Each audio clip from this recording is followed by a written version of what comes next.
Seiko used to be the brand to beat when it came to value-driven, enthusiast-grade watches, but now they're being outclassed by the Swiss. That's right, it's probably not that big of a surprise to you if you've been following the watch markets recently, but seems like Swatch Group has beaten Seiko once and for all at their own game. It is 2:36 p.m. Let's get down to business. Okay, so I'm not going to spend too much time reminiscing on the past because let's face it, we're here in the present, which for you is well, for me it's the future because if you're watching this, I'm filming this from the past, and eventually we're all going to die. That's how time works. Anyway, there was a time not too long ago when every new watch collector was pretty much handed the same information. It was like a pamphlet that everyone got when they entered this hobby. Start with a Seiko, go have fun. And it's true, I mean, whether it was an SKX or a SARB watch, or even like a Seiko 5. Like, remember those SNK series watches? Awesome bang per buck. But regardless of which Seiko you chose, you were getting an in-house automatic movement, reliability, functionality, and some really interesting designs. And all at a killer price. But fast forward to 2025, and things have definitely changed. Seiko prices have gone, like, way up. Their quality control, kind of all over the place, to be honest. And their designs are either uninspired, or just straight up reissues, or just downgraded reissues of watches we used to like, but now you're getting less watch for more money. And from where I see it as a watch reviewer and as a watch enthusiast, it doesn't really seem to be a winning formula. And it makes sense why a lot of other watch YouTubers don't really talk about Seiko that much anymore. So here's the thing, guys. As we do this kind of blast from the past, looking at the golden age of Seiko, kind of, right when I first started here on YouTube, it got me thinking. Before I was online, kind of ranting and geeking out about wristwatches, I was helping businesses print money using just their social media. And I don't mean like counterfeit money. I see people now trying to start their YouTube channels, trying to become influencers, trying to post, and they're essentially doing it for free. Stop.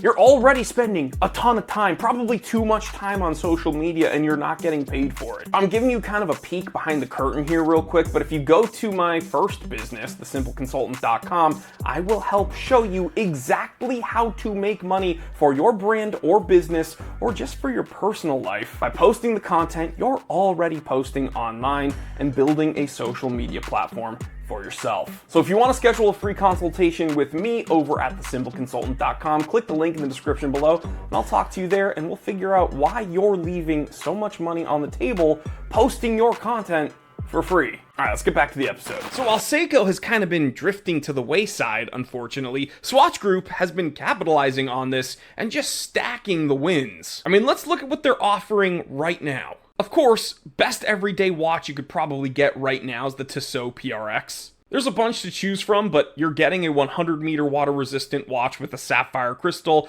Powermatic 80 movement. Again, that's a Swiss in-house automatic because this is a Swatch movement. 80-hour power reserve, and you can find them for around $500 brand new. Certina, perhaps one of the most underrated Swatch Group brands ever. You're getting ISO-rated dive watches, full titanium, by the way, case and bracelet, with the Powermatic 80 movement for well under $1,000. Brand new. And I'm going to mention another watch that I'm in love with, and I'm probably going to purchase actually very soon. This Tissot, which is a Kosk chronometer for well under $1,000.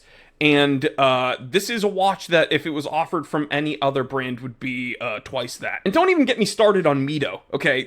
Like the Baroncelli is one of the coolest watches ever. And keep in mind, while I'm raving about these Swatch Group brands, these aren't like micro brands that are just trying to undercut the market in hopes of getting their orders fulfilled. These are brands with a ton of heritage, like legit Swiss watchmakers. And yeah, they are all kind of controlled by the overarching puppet master that is Swatch Group. But you just can't deny that the Swiss are now doing what Seiko used to do. And again, there's a reason why all of us are consistently talking about Swatch Group watches and no one's really talking about Seiko anymore. So this begs the question, what is Seiko's actual strategy here? Like, instead of competing directly, Seiko seems determined to drift into some weird mid-tier, ambiguous kind of luxury watch brand. Like, they re-release cult classics like the Willard or the 62 MAS, but now they cost like well over $1,000, $1,200, $1,500, up. And who are these for? These definitely aren't for the budget-conscious collectors, and apparently these aren't even for the people who built the Seiko cult in the first place,